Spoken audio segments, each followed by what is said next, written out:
नमस्कार. सीमाज बेस्ट किचनमध्ये तुम्हा सर्वांचं खूप खूप मनापासून स्वागत आहे. तर आज आपण बनवतोय दिवाळी स्पेशल खारी शेव. अगदी कुरकुरीत आणि एकदम सोपी पद्धत वापरून. चला मग रेसिपीला सुरुवात करूया. तर इथे मी हरभरा डाळीचं पीठ घेतलेलं आहे, बेसन. तर बेसन आपल्याला 2 वाटी घ्यायचं आहे. तर पहिल्यांदा मी इथे 1 वाटी घेतलेलं आहे. तर चाळून घेऊया आता आपण पिठाच्या चाळणीने. तर गुठळ्या वगैरे असतात, कचरा वगैरे असतो, म्हणून आपल्याला बेसन चाळून घ्यायचं आहे. तुम्ही विकत आणतात तेही बेसन वापरू शकता किंवा घरी पण आपण डाळ दळून आणून तेही बेसन इथे वापरू शकता. तर इथे मी 2 वाटी घेतलेलं आहे बेसन. आता बेसन इथे चाळून झालेलं आहे. तर यामध्ये आता आपण घालणार आहोत तांदळाचे पीठ. तर खारी शेव आपली कुरकुरीत होते तांदळाच्या पिठामुळे. तर 2 वाटी बेसनसाठी 2 चमचे इथे मी तांदळाचं पीठ घेतलेलं आहे. तर आता हे पीठ आपण हे चाळून घेतलेलं आहे. नंतर इथे मी जिरे आणि ओवा याची पूड बनवलेली आहे मिक्सरमध्ये. तर आता आपण ही पूड चाळून घेऊया. तर पूर्णपणे आपल्याला अशी अख्खी घालायची नाही, ती मिक्सरमध्ये बारीक करूनच घालावी. जेव्हा आपण शेव पाडेल तेव्हा ती आधीमध्ये अडकत नाही, म्हणून आपल्याला इथे पूड घालायची आहे करून. नंतर इथे थोडीशी हळद घातलेली आहे, चवीपुरतं मीठ घालायचं आहे.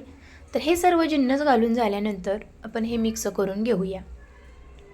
तर अशा प्रकारे इथे मिक्स करून झालेलं आहे. तर आता आपण कडकडीत तेलाचे मोहन घालणार आहोत. तर तेलाचे मोहन घातल्यामुळे शेव नरम पडत नाही, कुरकुरीत बनते आणि खमंग आणि टेस्टी लागते.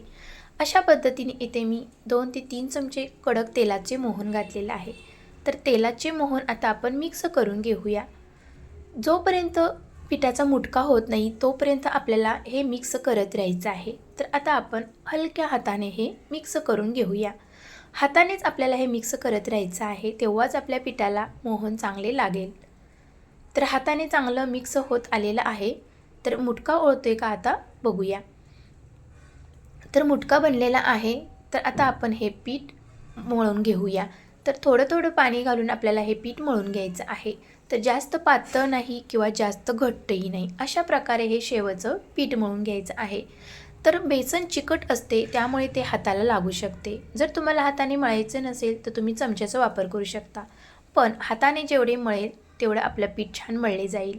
हाताला जे पीठ लागलेलं आहे ते आता आपण चमच्याच्या मदतीने काढून घेऊया. तर आता अशा प्रकारे मी इथे सर्व पीठ काढून घेतलेलं आहे. तर थोडंसं तेल लावून पुन्हा एकसारखा आपण गोळा करून घेऊया पिठाचा. तर अशा पद्धतीने हे पीठ मळून घ्यायचं आहे. जास्त घट्ट पण मळू नका आणि जास्त पातळही नका. अशा पद्धतीने हे पीठ मळून घ्यायचं आहे. तर पिठाची कन्सिस्टन्सी तुम्ही बघू शकता.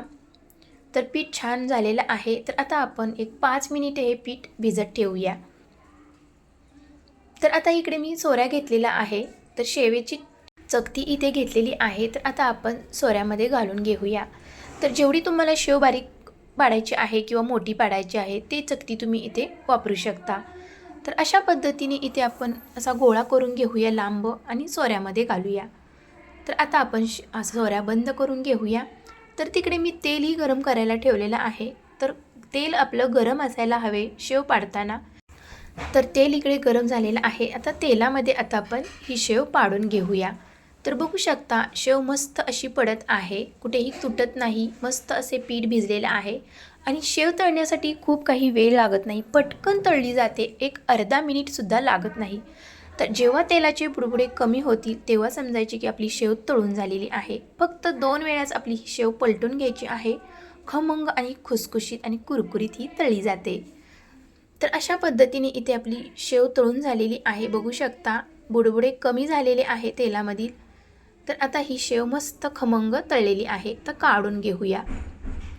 तर तेल गरम असणं महत्त्वाचं आहे. तेल जर गरम नसेल शेव पाडतेवेळी तर शेव नरम पडू शकते, तेल पिऊ शकते, म्हणून तेल गरम असायला हवे. तर अशा पद्धतीने जे बाकीचं राहिलेलं होतं पीठ तेही मी आता शेव पाडून घेत आहे आणि मस्त अशी कुरकुरीत खमंग ब्राऊन कलरमध्ये ही शेव तळून घ्यायची आहे. जास्त डार्क कलर करू नका, नाहीतर ती कडवट लागू शकते.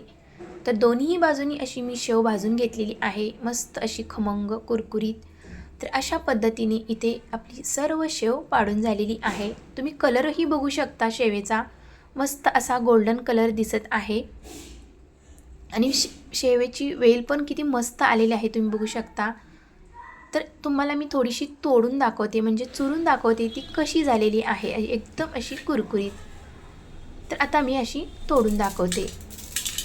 तर तुम्ही बघू शकता शेव अशी कुरकुरीत झालेली आहे, एकदम खुसखुशीत झालेली आहे आतून. तर आवाजही येत आहे शेवेचा. तर अशा पद्धतीने एकदम साधी आणि सोपी ही शेव, खारी शेव मी बनवून दाखवलेली आहे. तर ही शेव तुम्ही अशीही खाऊ शकता किंवा तुम्ही चिवड्यामध्येही वापरू शकता. तर अशा पद्धतीने ही शेवची रेसिपी तुम्हाला कशी वाटली, आवडली असेल तर कमेंट बॉक्समध्ये नक्की सांगा आणि येत्या दिवाळीला तुम्ही ही नक्की ट्राय करा रेसिपी. आणि शेव बनवून झाल्यानंतर, थंड झाल्यानंतर ती एका कॅरीबॅगमध्ये भरून हवाबंद डब्यामध्ये भरून ठेवावी, म्हणजे ती मऊ पडत नाही. तर ही रेसिपी आवडल्यास लाईक, शेअर, सबस्क्राईब करायला विसरू नका आणि भेटूया अशाच नवनवीन रेसिपीमध्ये. तोपर्यंत मस्त खा आणि स्वस्त रहा. धन्यवाद.